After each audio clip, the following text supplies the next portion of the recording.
tinggal beli tiketnya aja.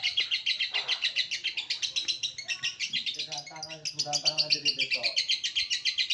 Gak ngotak, yang suruh geret gerobak juga malah pergi ikut-ikut ngapa juga. Di rumah kan bisa ya kan, orang tuh jangan ganggu ya.